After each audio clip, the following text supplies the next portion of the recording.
This is IAQ Radio, Indoor Air Quality Radio, the voice of the indoor air quality industry, with your host, Radio Joe Hughes, and the Z-Man, Cliff Zlotnick. And now, Radio Joe Hughes. Good day and welcome to IAQ Radio Plus. This week we've got a great show for episode number 551. We've got Dr. Lauren Tessier. She is with Life After Mold is the name of her practice, and also she's the, I believe, Vice President of the International Society for Environmentally Acquired Illness, the ISEAI. Please check out our Facebook page and YouTube pages. Leave a comment, like, or subscribe. You can also sign up for the weekly show announcement right on the IAQradio.com website. We also have continuing education credits available. If you email me at joe.hughes@iaqtraining.com, we'll get you a quiz out and you can get some continuing ed for ACAC, IICRC. IAQ Radio Platinum sponsor is John Don Products, where restoration and abatement contractors shop. Visit them at jondon.com. That's JONDON.com. I also want to thank our gold sponsors, Particles Plus, Healthy Indoors Magazine, Gray Wolf Sensing Solutions, and AEML Inc. Laboratory. And of course, our association sponsors, CIRI, the Cleaning Industry Research Institute, the Indoor Air Quality Association, and the Restoration Industry Association. And now you can win a cool prize. It's time for the IAQ Radio Trivia question. Be the first to correctly answer. Simply email your answer to czlotnick@cs.com. Or if listening live, just text your answer from your computer. And now, here's the Z-Man with this week's IAQ Radio Trivia question. Hello, everyone. Congratulations go out to both Doug Conan, Aerotech Environmental in Dayton, Ohio, and John Lapotier, IAQ Solutions in Orlando, Florida, for combining answers to correctly answer last week's trivia question. The answer was the term lobbying, and they identified it as going back to the 1640s when the lobbies of the chambers of the British Parliament were a hotbed for political wrangling. The IQ Radio Trivia question for today, Friday, June 21, has been sponsored by Ideas, the solution chemistry company providing unique solutions to odor removal, surface cleaning, and decontamination problems. Here's today's trivia question. Name the ancient physician who was first to separate medicine from superstition and religion to establish it as a science based on observation and case recording. Back to you, Joe. Thank you, Cliff. Okay, today's guest is Dr. Lauren Tessier. She is a naturopathic physician licensed by the state of Vermont. Her practice, Life After Mold, uses a patient-centered approach to help those suffering from mold-related illness. Her approach is informed by naturopathic medical education in combination with functional and integrative medicine. These tools allow her to truly address the entire person who establishes care with her. Dr. Tessier is also the Vice President of the International Society for Environmentally Acquired Illness. The ISEAI is a nonprofit professional medical society that aims to raise awareness of environmental causes of inflammatory illness and to support the recovery of individuals affected by these illnesses through the integration of clinical practice, education, and research. Hello, Dr. Tessier. We have you on the line. Good afternoon. How are you? Oh, fantastic. Welcome to IAQ Radio. I enjoyed talking with you earlier this week, and I think we're going to have a very interesting interview here. I kind of like to start with if you could tell listeners a little bit about your practice and how I thought it was an interesting story, how you ended up focusing on environmentally acquired illness. Sure, great question. So I moved to Vermont back in 2013 now. And as I was working with folks here, started to realize a lot of the more naturopathic approaches and even the traditional Western medicine approaches to treating some stuff just got really, really sticky and really, really difficult. Had a lot of people non-responsive to treatment, which, you know, when you're a new doc out, it's really frustrating and concerning and confusing, and you bend over backwards to really want to do everything for folks. So at that time, I had someone who had mentioned that they had some mold in their home.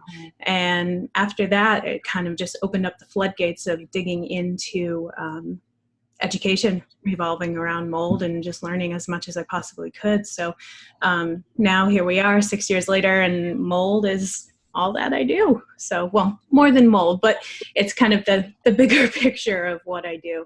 Moved away from primary care, and there's such a huge niche that's required here. So, yeah. Well, was there like some kind of flooding or something that led you? So here in Waterbury, we had a flood, I believe, in the 1920s, and then we had another one in 2011 with Hurricane Irene. And Hurricane Irene just decimated a lot of Vermont, just up and down the state, maybe some surrounding states too. So we had some pretty serious flooding, and, you know, people up and down Main Street here in Waterbury just poured out of their homes. You can see some of the pictures someday, you know, I'll share some of them, but a lot of parts of Waterbury were underground, and even now certain parts of Waterbury are still in flood areas. And because of the environmental impact of no longer like dredging the rivers and kind of keeping them nice and deep in the center, you know, it wouldn't surprise me if it happened again at some time soon. Like last night with our severe rains, we hit pre-flood stage pretty quick. We gained 9 feet in the Winooski River over the span of about 4 hours. So we like water here. Well, you know, have you ever had a personal experience with mold issues in your home, or is that? Yeah, so there's a few different experiences that I've had with personal issues with mold. You know, we are technically undergoing a remediation in my own home right now, which is always an exciting feat. Thankfully, we've had a successful remediation, and now we're just moving on to kind of the reconstruction and drywall and kind of making the home a home again. I've had personal experiences with the brain fog, the dizziness, you know, the severe allergies, histamine response. And then I also have a family member who, when I was younger and in my teens, lived in a basement floor apartment and had succumbed to something called Wegener's granulomatosis, which is a chronic inflammatory autoimmune condition where the vasculature is just completely, you know, attacked and degraded and broken down, presents really severe rashes, a lot of bleeding. And turned out that when we went in to kind of tidy up the home when they were in the hospital the first time, there was a good amount of mold in the space. And it had just been something that kind of stuck in the back of my head even since I was a teen of, you know, I wonder if there's a connection here between something as serious as a chronic autoimmune condition and you know, mold and long-term exposure to mold. So, you know, that's kind of the heartstring story that, you know, at times I bring to the surface. It's, you know, a little private. I care deeply about my uncle, and unfortunately we lost him quite a few years ago now, but he was in his 50s, must have been in his early 50s. And they didn't know what the cause was. And usually with this chronic inflammatory picture that a lot of people that I see are diagnosed with, they don't know what the etiology is, but once you clean up the environment and pull out all those inflammagens, people really start to get better. So that's kind of been the thing that spurs me forward with wanting to learn more and really wanting to help as many people as possible. Okay. John, that volumes, did you work on that? It sounds pretty good now. A little bit in and out. No problem. Okay, great. You're a naturopathic doctor. I wonder if you could tell folks a little bit about, I mentioned in the show announcement, we put where you got your undergrad and so forth, but I wonder if you could tell people a little bit more about how you become a naturopathic doctor. And I appreciate the opportunity to do so because I think there's a lot of concerns and curiosities about naturopathic education out there right now. And that's really because we're not licensed federally. We're licensed state to state. So currently we're licensed in 23 states in the US, including, not including the US territories of Puerto Rico and the US Virgin Islands. So there are specific states with their own scopes of practice where we are licensed. What ends up happening in those states where we're not licensed are people can go and they can do essentially a mail away program that takes about 6 weeks, and they can call themselves naturopaths. So we have people who are very thoroughly trained at a 4-year doctoral level, federally accredited schools. And then we have people who do a 6-week mail away. And if you happen to live in an unlicensed state, you don't know the difference between a naturopathic physician or just a naturopath until you ask and until you dig. So I always encourage people to really, buckle down and ask their providers how they were trained. Because in the state of Vermont, I have full prescriptive rights and I have the availability to order labs, send people for referrals. But in an unlicensed state, I don't have that availability, and really anyone can pose as a naturopathic physician. Your undergrad is from the Massachusetts College of Pharmacy in Boston, but then you went to Bastyr? Bastyr University. Bastyr University in Kenmore, Washington. So how long did you have to go to Bastyr to get the ND? So Bastyr was a 4-year program. Okay. So you're a total of 8 years, and similar to any other physician, I guess. Yep. Do you have to do a, what do they call it? The residence. Residence? Yeah, so residencies are available, but because we are not practitioners who are going to specialize in surgery and really high level of interventional things, they aren't mandatory and they're not required. So the training is thorough enough and formal enough to kind of get people out there to hang their shingle, take good care of people very thoroughly. But residencies are not a formal part of our education. I've got a question for you in terms of the licensing and so on and so forth. Yeah. Do insurance companies pay for your services in your state? Great question. That's a super question, Cliff. So it depends on state to state. I know that states like Washington, Oregon, Arizona, Vermont, I think even like New Hampshire, Maine, some of the licensed states, the insurance companies will cover people for a naturopathic practice. It's also dependent on whether or not people are opting to take insurance, which is, a big, long discussion too. Okay. Double-edged sword, right? Yeah, I don't want to do the whole interview on this, but I find this fascinating. Now, I'm just curious. You're able to write prescriptions, and I'm wondering if you could explain for listeners. You do use traditional medicine, and then you also use some naturopathic. I guess you would use some herbs or different types of supplements for people. Is that accurate? It's accurate, and there's a time and place for everything. So that's something I want to be very clear about. In our naturopathic training, we are educated in the traditional medicine realm, like the allopathic realm is what we call it, and then in naturopathic philosophy. So, working with herbs, sometimes working with homeopathy. There are different tools that people usually navigate to more than another. Because I am so biochemically based, and I really like understanding in the ins and outs of biochemistry, I tend to operate a little bit more from the supplement aspect of things, where you're, resupplying specific nutrients to get certain enzymes going or to try to push on different hormone pathways. I don't do herbs as much. I do use them in the practice, but yeah.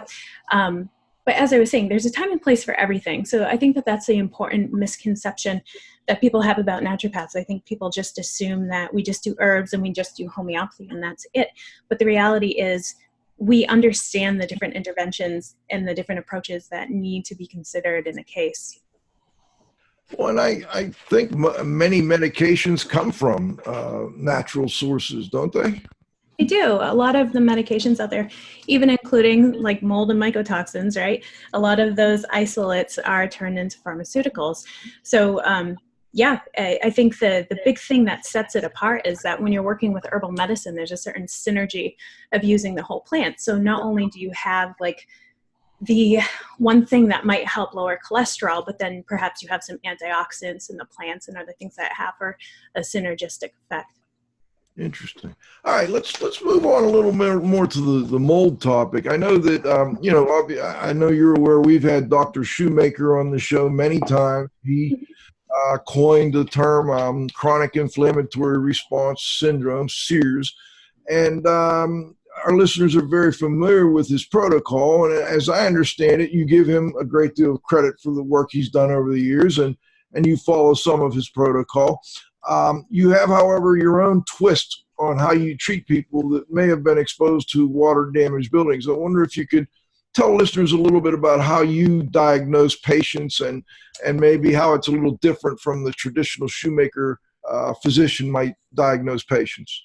Sure, and I think that it's a very good point to make note that I do appreciate the work that Dr. Shoemaker has done and, developing the concept of chronic inflammatory response syndrome, which in my experience actually expands far outside the realm of just mold and, the biotoxins from Tessier and algae blooms. That chronic inflammatory response syndrome of people getting stuck in that inflammatory state that just won't go away and won't give up, I think is really the main health issue right now of our time, because we've been bombarded with so many low-level issues, from pollution to now indoor air quality to food quality to all these things. I think that the disease state of now the 21st century is really that chronic inflammation. So we owe him a lot.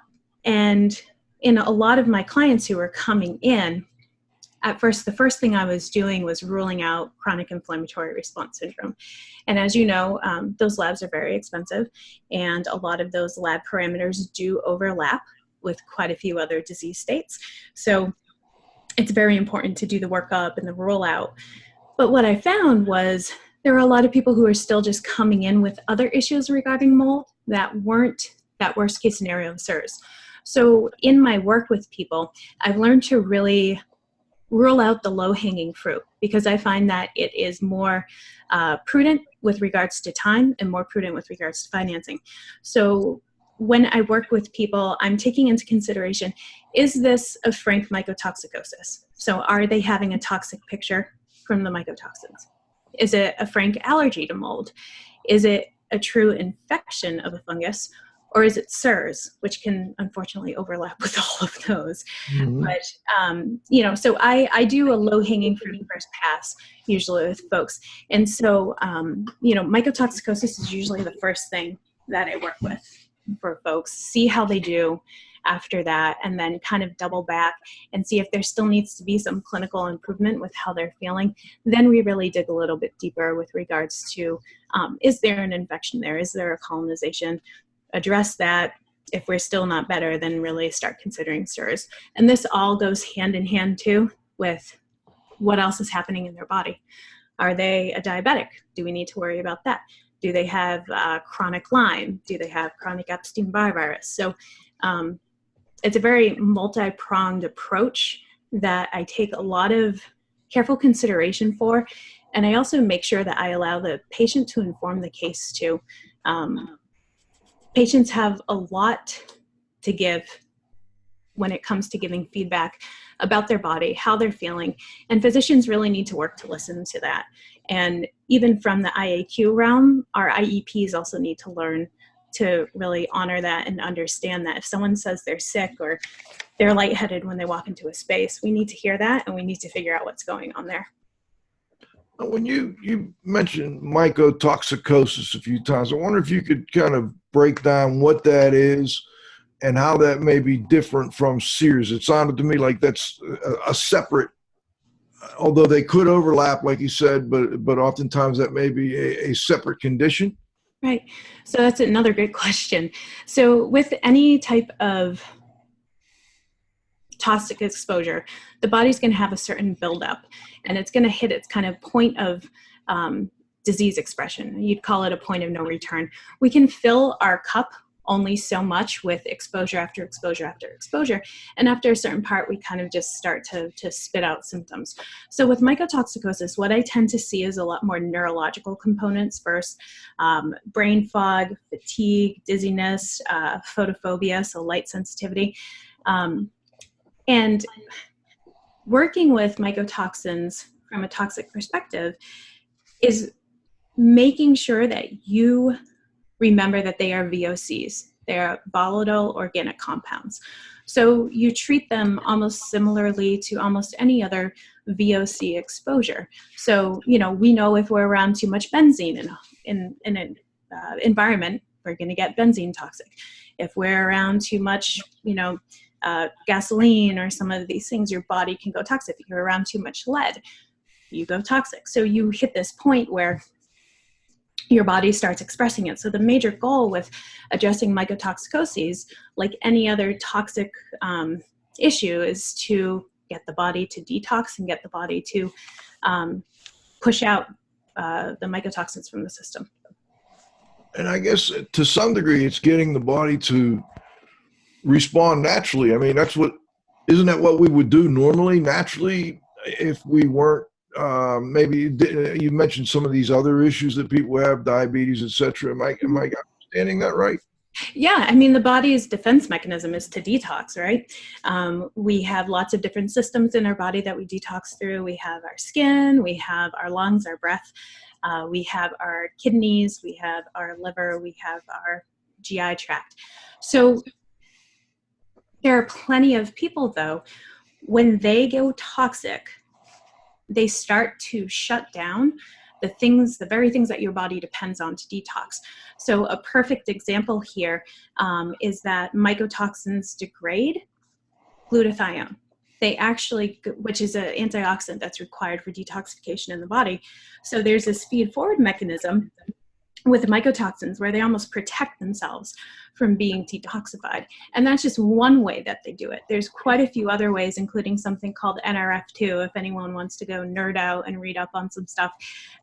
But there's a lot of kind of self-protective mechanisms that these toxins have that really get in the way of being detoxed. So there's this very cautious kind of step-by-step approach when we're working on detoxing these people of how do we gently start the process? How do we supplement them with any type of nutrients that they need that might help move the process along? And then because we're pushing these toxins through these different systems to get it out, how do we protect these systems on the way out? So how do we protect the gut when we're dumping mycotoxins into the bile? So it can be a lot more complex than, you know, at first you believe, but yeah, our body should be doing this on our own. Okay. Let me, Cliff, before I go further, did you have any follow-ups? Yeah, I did.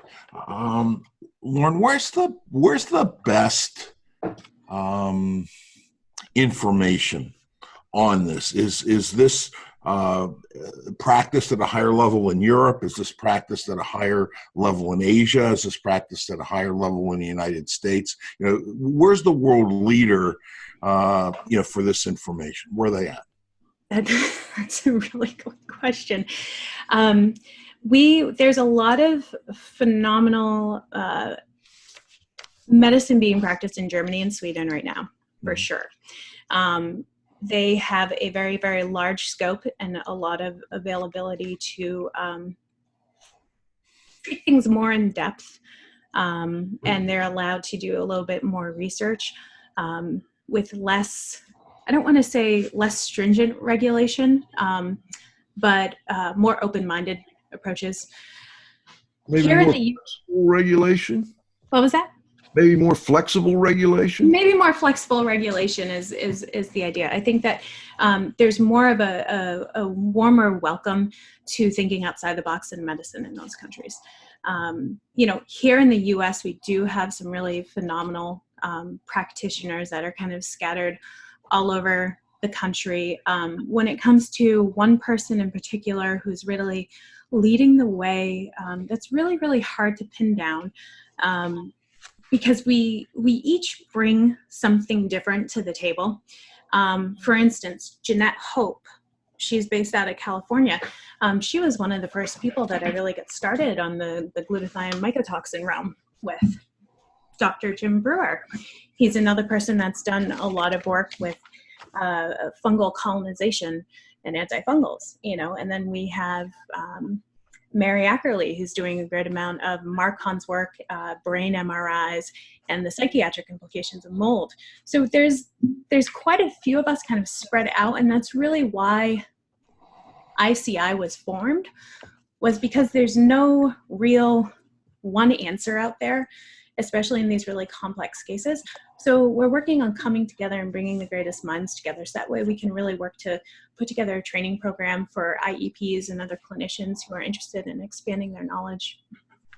You mentioned ICI, and I just want to point out to listeners, that's the part of the title of this week's show is the International Society for Environmentally Acquired Illness. I finally realized why you call it ICI here. It's ISEAI. It took me a minute to catch on. Sometimes I'm not as quick as I would like to be. Once it flows off the tongue, it flows off the tongue, and you don't stop and you don't look back. But yeah, there's definitely that initial ISEAI. Yeah, I was looking for the C in there, and it wasn't there. But anyway, we're going to come back to that organization in a little bit. But before we do, how is your treatment like similar to and different from the typical CIRS certified physician's treatment plan? So I think the traditional realm of CIRS or CIRS, still different pronunciations of it, it is very much using off-label uses of drugs to try to get the impact of adjusting some of these inflammatory markers. So for some people who might not know out there, chronic inflammatory response syndrome is really diagnosed by clinical picture, of course, but then what inflammatory markers are coming to the surface that we're really seeing. So then the treatment protocol, as per Dr. Shoemaker, is to move through a step-by-step approach and direct treatment towards each different inflammatory parameter, step by step by step by step. And each one of these steps has some type of medication that's affiliated with it. Initially you're doing CSM and Welchol potentially as a binder. And then you're moving into using omega-3 fatty acids to help address MMP9. And then eventually you move to a realm where you're using Actos as an off-label use, which unfortunately has a black box for bladder cancer, and then as you move forward, you're using other fluid balancing drugs to try to balance out your ADH and your osmolality. And so even though I have the ability to prescribe these things, it doesn't jive with me to use something that might risk something for folks. So something that I have been doing on my own is going into the research and pulling mostly animal studies, to be honest, but that's where a lot of this research starts. Pulling studies or human studies with a incidental finding, because that's also where a lot of this research starts, of different herbs that are used to modify some of these inflammatory markers. So if you do some digging, you see that green tea is really impactful. You see that curcumin is really impactful, resveratrol, berberine. So a lot of things that are pretty, very, very safe and readily usable can really help dampen that inflammatory cascade. When you mentioned CSM, what does that stand for? Thank you. CSM is for cholestyramine. So it's a powdered resin that is what we call bile acid sequestrant. It was used in the past to cling to bile coming out of the gallbladder and the liver. And by doing that, we were lowering cholesterol. Of course, better cholesterol drugs came to the forefront, our statins, which are incidentally fungal derived. So CSM kind of got the back burner. But Dr. Shoemaker kind of came to understand that CSM could be used, cholestyramine, as a binder to help pull things out of our bile acids and bind up mycotoxins and pull them out of the body. But some people don't respond well to CSM. Is that correct? Yeah, absolutely. CSM can be really, really rough. According to the Shoemaker protocol, you're looking at 4 grams 4 times per day. And CSM, because of its resin nature, I almost tell people it almost has like a staticky cling to it. Like picture ground up styrofoam and then mix it into water. That's what you're more or less dealing with when it comes to cholestyramine. So it's hard to get down. It can be really drawing on the throat. And then we find that there are some folks are very, very sensitive to it.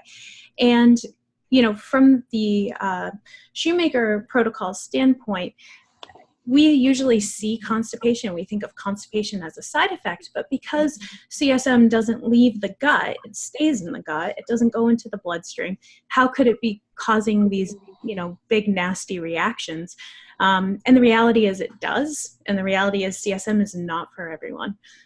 So it's a very gentle approach and thoughtful approach we need to take when we're suggesting different binders to folks. The other CSM option, CSM's cousin, is Wellcall, which incidentally just went generic, I think, back in November. So it's available a lot cheaper now, and it's very much better tolerated than CSM. Okay. And is there another substitute you use? Is that maybe something like the green tea or one of the other options you mentioned? Does any of those help? So there's a few different realms when you're dealing with treating mold and mycotoxin illness.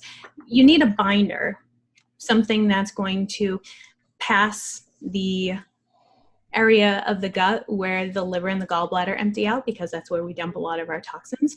And then you also need your kind of antioxidants and your inflammatory modulators. Those two things are two different realms. So your binders, and these are going to ring bells for people, are like charcoal, clay, CSM, Wellcall. There's even been some research that okra isn't too bad of a binder, which is kind of fun. And then from the other realm, when I was kind of rattling off the herbs before, those are specifically things that help dampen down that inflammatory response. I see. Okay. Very good. Cliff, anything you'd like to add? No, close to halftime, Jim. Oh, okay. It is very close. Why don't we do this? Let's go. I didn't realize that went fast, faster than I'm used to. We'll be back. We're going to stop for 90 seconds. Thank our sponsors. We'll be back with Dr. Lauren Tessier, Life After Mold, and the International Society for Environmentally Acquired Illness, ICI. IAQ Radio Platinum sponsor is John Don Products, where restoration and abatement contractors shop. Visit them at jondon.com. That's JONDON.com. Gold sponsors are Particles Plus Engineers and Manufacturers of feature-rich particle counters and air quality monitoring instrumentation. Learn more at particlesplus.com. Count on us. Healthy Indoors Magazine, a free online digital magazine for industry professionals and consumers. Subscriptions available at healthyindoors.com. And AEML Laboratories, free FedEx shipping, great pricing, same-day results, and never a rush fee. Learn more at AEMLinc.com. Gray Wolf Sensing Solutions, who use advanced sensor software technology and embedded computers to provide superior environmental test instrumentation. Visit them at wolfsense.com.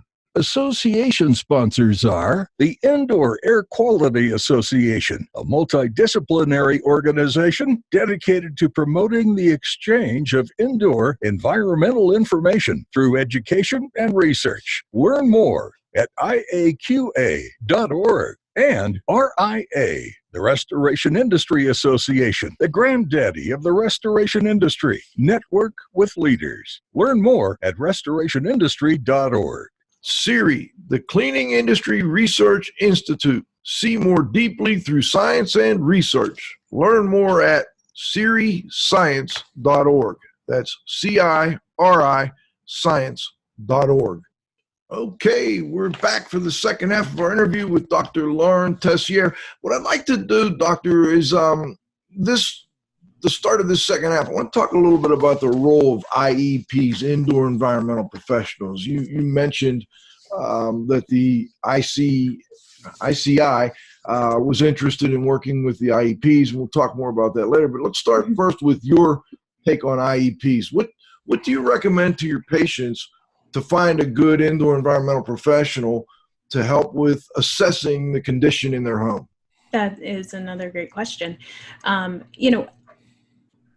I have my experience and what I have been told and directed that has been helpful to my clients. I typically start people with the ACA and looking for people who have been potentially around the longest and maybe with the most certifications. I think that the other thing that is really important is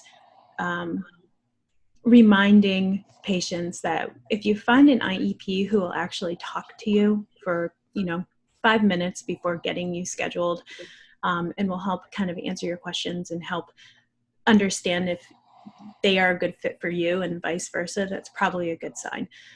Because communication with IEPs is really a big component of it. The other thing now, since ICI has been inviting IEPs to join us, is I'll often send people to the ICI website to find an IEP that's locally to them. I see. Okay. And what do you tell them these people should be doing? What should they be watching for? How do you suggest they assess a home? How I suggest IEPs assess a home? Right. I mean, you tell them that they should be doing X, Y, and Z. Is that something? So, here's the thing: is I don't enjoy stepping on toes. I don't like telling people how to do their job, and I put a lot of faith in people's well intentions.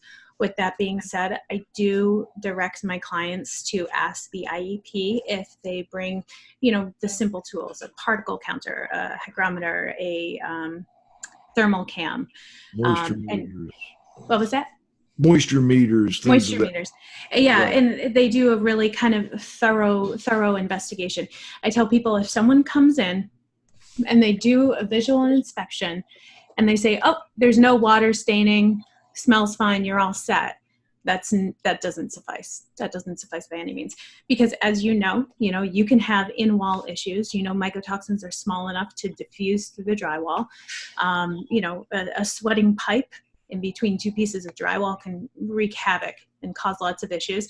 And a lot of these houses that have been mold exposed or have had water damaged, or apartments or different living spaces, people go in, guess what? They paint over them, they light a candle, and then your visual and your smell inspection is nothing. It's all for naught. So I really remind my clients to have a dialogue with IEPs, make sure that they're bringing tools, ask them if they're willing to do in-wall samples for their air trap, their spore traps, and also ask them to, see if they're willing to test in different areas, because I think that spore trap testing is great, but there's really something to understanding the clinical question that you're asking. It's one thing to drop a spore trap and, start the vacuum in a room where there's no mold exposure, and meanwhile, 2 doors down, it's horrible and it's something that gets missed. So I think that having an IEP that can really ask the questions that allows them to then do the proper testing is really important. Now, within the realm here of IAQ Radio, IEPs, and listeners, ERMI is quite controversial. And, and you do recommend ERMI, or is that something that you recommend? And what has your experience been? Has it been enlightening? Has it helped you with your patients? And then, if they can't afford or don't want to get an IEP, do you ever suggest they do their own ERMI score? Okay, lots of different questions. Gonna give as much information as I can about it. So with the ERMI, I understand that it is not ideal. The IEP that I work with has very much educated me on the fact that it's an archaeological dig. You're looking for stuff that was once in the air. It's no longer in the air. And I pushed back and I said, well, if it was once in the air, it came from somewhere. So, that could let us know that there was a historical exposure here that could be important for the case. So I understand the downfalls of ERMI without a doubt. And I understand that, it's not recognized. And to be frank with you, I also feel that an ERMI less than 2 is completely arbitrary. There are times where I have had people in an ERMI of 4 recover beautifully because the mold that they're most reactive to wasn't in that elevated ERMI. I have had people who can't tolerate an ERMI of 1 because if you look, their group 2 group of molds was so high that it totally negated the group 1 group of molds. So when you're working with ERMIs, I remind people that it's not just the number, it's logic. You need to approach it from a logical standpoint. I'm going to be a lot better with an ERMI of like a 4 for someone who's recovering if I'm not seeing stachy, if I'm not seeing bulimia, if I'm not seeing Niger and fumigatus. There's a bit more wiggle room once logic is provided.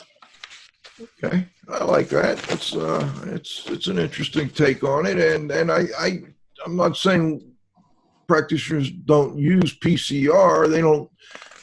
Essentially, PCR, polymerase chain reaction, is used to get that ERMI score, and PCR certainly has its uses, and it sounds like that's the way you're using it, not necessarily relying on the score, but looking at the individual results for different types of mold. Exactly, and I think that you and I have mentioned this before. Dogmatism will always get you in trouble. I have had people looking for apartments for years, and haven't been able to start treatment because they haven't found an ERMI of 1 or lower. Like, you need to have some flexibility. If you come in with an ERMI of 25, I'm probably going to be like, oh, probably not a good idea. But, if I had my way, I would love to see, MSQ PCR somehow with, in-wall sampling or air testing. What I find is really important about the ERMI is the PCR component, because when you're working with mycotoxins and you have the ability to say, okay, Aspergillus fumigatus is a gliotoxin producer, and you have gliotoxin in, your urine test, and that's aside the point. I know that these tests are difficult to navigate. It gives you something. It gives you something for the client, versus if you go in with air testing and you do, you catch something and it's the ASPEN group and it's off the charts, you don't know if that's, a benign Aspergillus or if it's fumigatus or Niger. So it's the application of the ERMI and the identification and speciation that I really, really find important. Now, you mentioned urine testing, which is another controversial topic, and I wonder if you could give us a little more on your take on that. Yeah, so with urine testing, once again, everything is not without its limitations. Everything has a time and a place for use. For urine mycotoxin testing, I find that I'm using it more to inform case management rather than diagnosis. I'm sorry, but if someone comes into my office and they have all of the symptoms of, headache and brain fog and joint pain and stabbing neurological pain, and, they were fine before they moved into a home that they know they have mold, I'm going to likely diagnose them with, mold exposure. And going and pursuing a urine mycotoxin test isn't going to necessarily confirm that diagnosis, but it's going to let us know how well treatment is progressing and maybe essentially when to stop treatment. So that's the first case scenario. So with urine mycotoxin testing, like I said, one of the benefits of it is being able to sit down with the ERMI and kind of do that connection to the environmental realm of, like I said, I use the Aspergillus fumigatus and gliotoxin example. And the other benefit is, like I said, it informs the case. So it lets us know maybe how well someone is detoxifying, how well someone is pushing this stuff out of their body, because it is a urine test. The other thing about these tests is you could essentially do a tissue specimen. So you could use a direct measurement of, nasal washings, sputum, even lymph node tissue, and send those off to see what the mycotoxin levels are. That would be a direct measurement, which is really nice that is offered. Some of the cons about urine testing is that there's a lot of mycotoxins that exist out there, and these are just testing a handful of them. Another issue is that when you're working with these labs, you need to have standardization for some of these mycotoxins. And a test is limited by what standards are available. And so if there's no, lab that's providing a standard for this new and novel mycotoxin that's potentially making everyone sick, there'll never be able to be a test that's developed for it. So there's limitations on that front. They're expensive. There are some that have the potential to be covered by insurance. And then once again, because it's urine, it's something that's leaving the body, you don't have the ability to tell if a spike in an elevation in the urine is because you've had another high exposure, or if it's just because you're detoxing really well. So you always need to make sure to inform your lab results with kind of, the clinical picture of what's happening in their life. One of the other cons of urine mycotoxin testing is we do have mycotoxins in our food supply. And because of this, it's not uncommon to see some elevations of mycotoxins, but because we have a standardized number of what's allowed in our food, our grains, our cereal, our coffee, so on and so forth, it doesn't surprise me if someone kind of has a low level amount that's kind of kicking around, especially with ochratoxin and some of the other why am I blanking on that? Fusarium? Thank you, Fusarium molds. Okay. So it's a little... There's pros and cons, definitely, but I think understanding the limitations and extrapolating that to how you're going to best apply it is really important. I have a really dumb question on urine testing. What effect does hydration have on that? It would seem to me that, like, my wife drinks about 8 or 9 bottles of water a day, big ones, big quarts, and so on and so forth. And I drink very, very little. And so I just wondered what effect hydration has actually on what you find in urine samples. Does it dilute what's there? That's a good question. So what these labs do is they standardize the sample with regards to creatinine levels. So more or less that is considered in this process. So that's not a dumb question. Okay. I didn't hear what you said. Standardize it according to creatinine levels. Oh, creatinine. Okay. Mm-hmm. Okay. Hey, let's talk a little bit about remediation of indoor environments. What do you recommend that may be above and beyond a typical mold remediation that's done according to industry standards? Sure. So, usually I push for the post-remediation vacuuming and then followed by kind of the static wipe. The other thing that I encourage people to really pay attention to after is to see if there's any dust in the room. I have had remediations where something has been supposedly under negative pressure and they've gone in and they've done the HEPA vacuum and they've static cleaned everything, and then you reach on top of the kitchen cabinets and there's a pile of dust up there. So thoroughness is very, very important, and I feel like sometimes it can get lost in the remediation realm. Oh, it does. There's no question. I just wonder, because I always hear that, well, I shouldn't say always, from certain people within the industry, I hear that standard mold remediation is not appropriate or not adequate for patients who are mold sensitized. And it drives me crazy because if they're doing a good standard mold remediation, there shouldn't be any dust. I think that's the kicker, Joe, is if they're doing a good standard remediation, right. There's any field, there's going to be people who don't take pride in their work.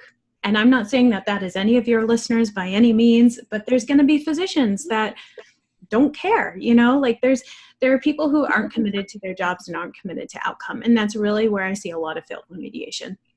Okay. And, it's nice to have the thoroughness of the HEPA and the static, but I've seen negative containment fail over and over and over. And now you're just blowing spores and dust into the rest of the house, So it's not so much that standard remediation isn't appropriate. It's standard remediation, excuse me, that seems to be ever present in a lot of different experiences from our clients.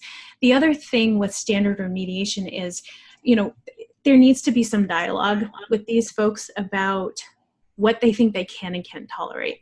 So I have had folks who would prefer and probably do better by just the time-based cleaning products. I've had people who just operate with soda blasting and kiltzing.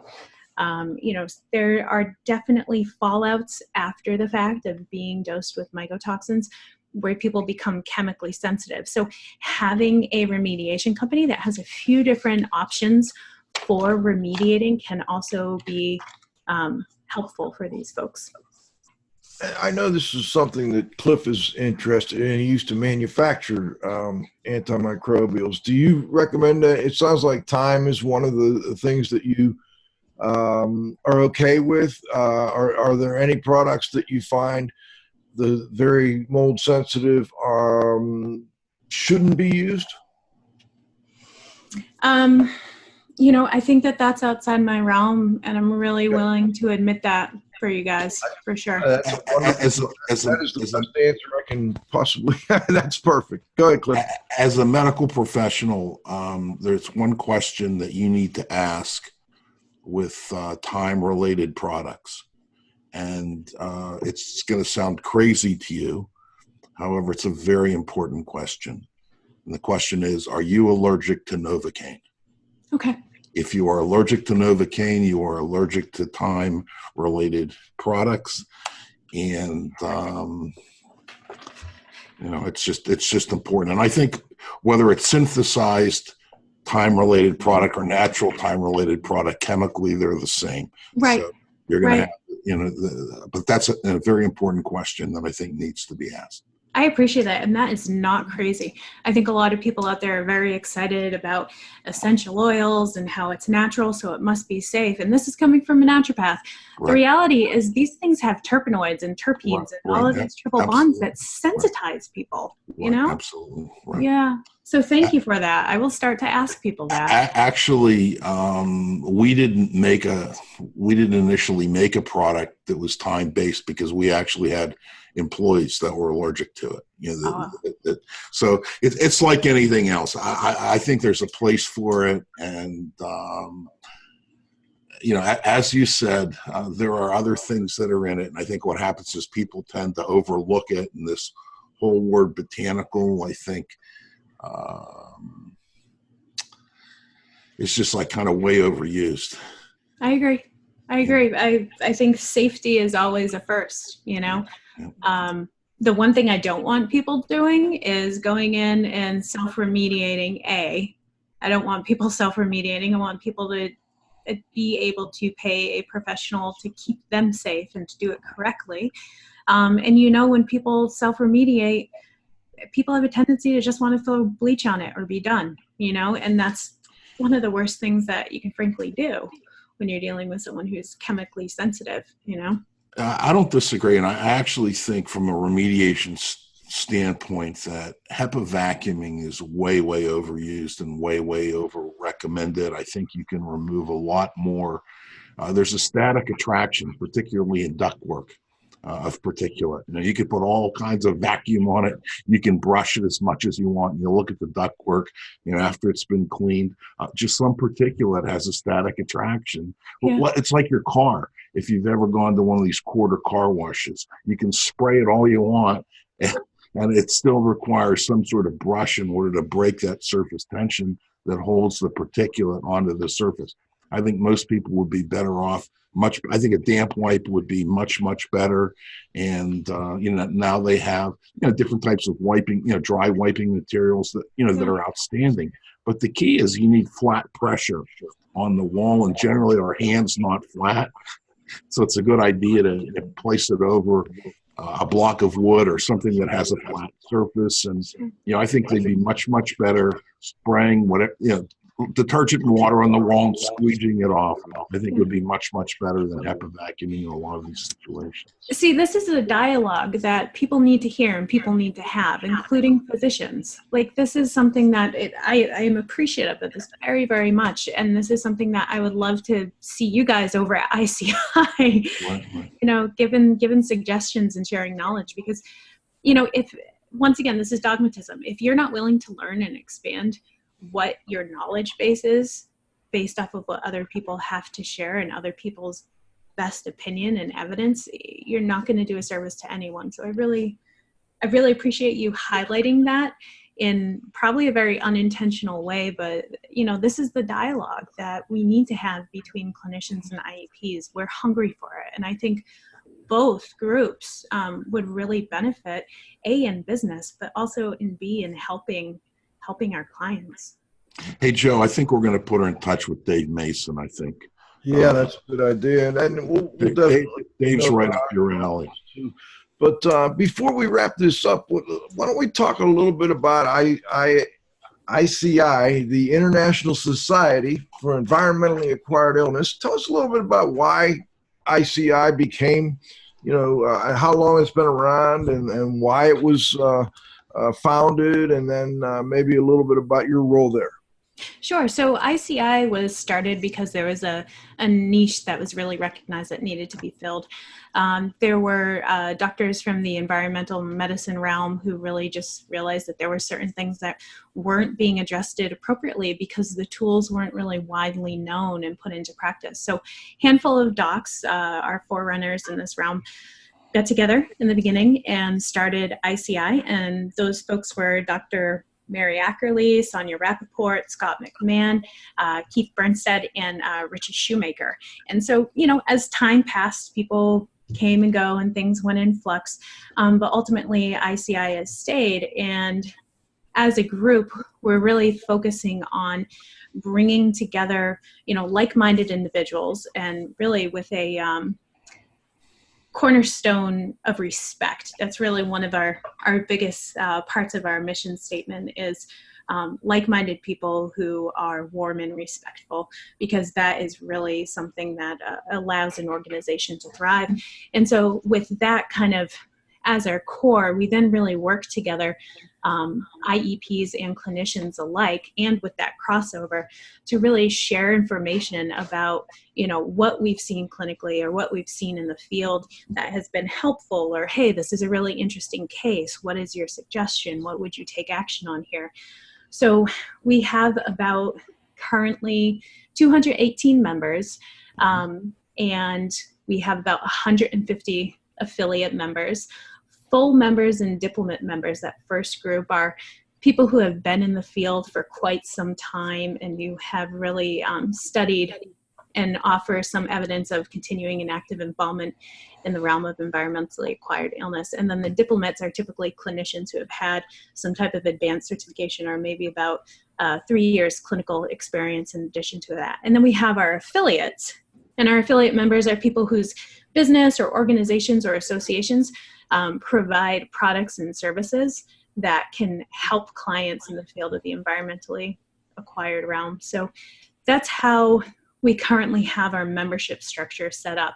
And when it comes to IEPs, they can either join as affiliates or they can join as full members. And as an affiliate, you have access to our Basecamp. It's kind of an organizational platform where we have references and all of this information available to you. A lot of the latest and greatest research for, studies that are at the spear tip of the industry.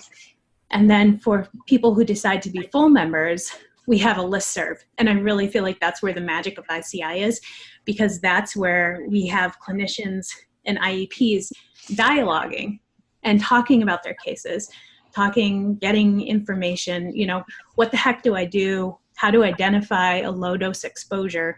I'm new to this realm. Does it mean that someone isn't sick if they don't have a 10 times or greater spore count inside their home? So there's just a lot of magic happening on the listserv, and it's really cool to sit down and read, because you get a lot of passive knowledge. Like was saying, even the tidbit of information that Cliff shared, that's something that, passes through the listserv quite often. So I know it's a hard sell. We're not a hard sell, a strong sell, but I really like being affiliated with ISEAI. I love it. Cliff? No, I think it's a high recommend. I think that we'll spread the word for you. And, because I think that, you talked about dogmatism, and unfortunately there's a lot of it, and a lot of it centers around industry standards that in many ways are fundamentally flawed and keep getting repeated and parroted, and people keep doing it because they're afraid to do something different. Mm-hmm. And it's unfortunate that when we look on listservs in our industry, if anyone deviates, that they kind of get stomped, just by the herd, because it is herd mentality that, well, the standard says this, that we must follow it, and it's something that's irritated me for quite some time. Well, that's not ISEAI. The only time that we ever get concerned about dialogue is when someone might be mean or unfriendly or unkind. That's one thing that we don't jive with. But when it comes to open thoughts and free thoughts, you're dealing with these cases of folks who haven't gotten better with dogmatism, and that's our population there. We are people who are trying to be in service to people who dogmatism has ultimately hurt. So I love ICI. You have an annual conference as well? Yeah, so we just had our first annual conference in Carefree, Arizona, at a place called Savannah. We will be announcing our upcoming conference for 2020 probably within the next month or so. We know where it is, but we have to kind of hammer some things out. And usually what you'll see with an ICI conference is we have a lot of phenomenal doctors from all around the country coming to speak. And then we also have IEPs who are speaking to kind of bridge the gap and help educate these clinicians about what boots on the ground looks like, what you can expect, what is the proper verbiage to use when you're dialoguing with your clients. So I see that as more and more time comes, I think there will also be a higher likelihood of having some IEPs come and speak with us. The other thing that I also kind of want to put out there for people is we have vendor space for these conferences. And there was a handful of vendors last year who were people who were IEPs or who offered remediation services. So it's also something to consider. If you're like-minded and you're really believing in serving the sickest of the sick and doing great remediations, you're going to want to network with physicians who have that population. And ICI is definitely a place to go. So our vendor spots fill up fast, and I think we'll also be opening our vendor spots for 2020 in the next coming months. Cool. Very good. Before we go, first I want to thank you. This has been a quick, the time went like that, and that's a good sign. Also, before we go, is there anything you'd like to add or anything we missed that you want to make sure listeners hear before we wrap this up? Yeah, so, as an IEP, I really want to encourage you guys, please don't be afraid to reach out to physicians. We need you. Our treatment is not efficacious in the least if someone is still in an exposed home.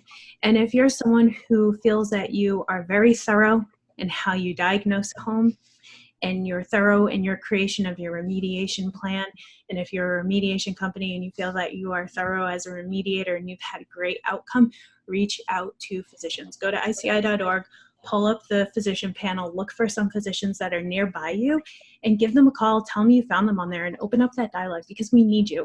We're left kind of holding our hats in our hands when, we're like, oh, shucks, like, how do we get an IEP? How do we get a good remediator? And we're really trying to cause a groundswell and get a lot of physicians trained in this so we can help more people, but physicians need IEPs. So please, please, please reach out. And if you ever need assistance in that process, you're also very much able to reach out to me at info@lifeaftermold or even through the ICI website. Fantastic. Cliff, anything you want to add before we wrap it up? Nope. Great job. Great job. Thank you. Yes, Thank you guys Dr. so much. Lauren Tessier, thank you so much for joining us, and say hello to Milo when you get time here. But we really appreciate having you. Life After Mold and the International Society for Environmentally Acquired Illness. This is Radio Joe Hughes saying thanks to our guest this week, Dr. Tessier. Of course, to my engineer at the controls, John, you got to have faith. My co-host, the Z-Man, Cliff Zlotnick, and most importantly, our growing group of loyal listeners. We'll be back, by the way, next Friday. I've got Joe Madash coming on. I saw Joe do a presentation last night at the, where were we? In downtown Pittsburgh, anyway, at the Phipps Conservatory in Pittsburgh, actually in Oakland. And, I thought we had Joe contribute to shows, but he's never been the sole guest. He's with the Hayward Score. So take your haywardscore.com and then come back next week, and we'll be back with the next episode of IAQ Radio Plus. For IAQ Radio, I'm Spike Reed saying thanks for listening.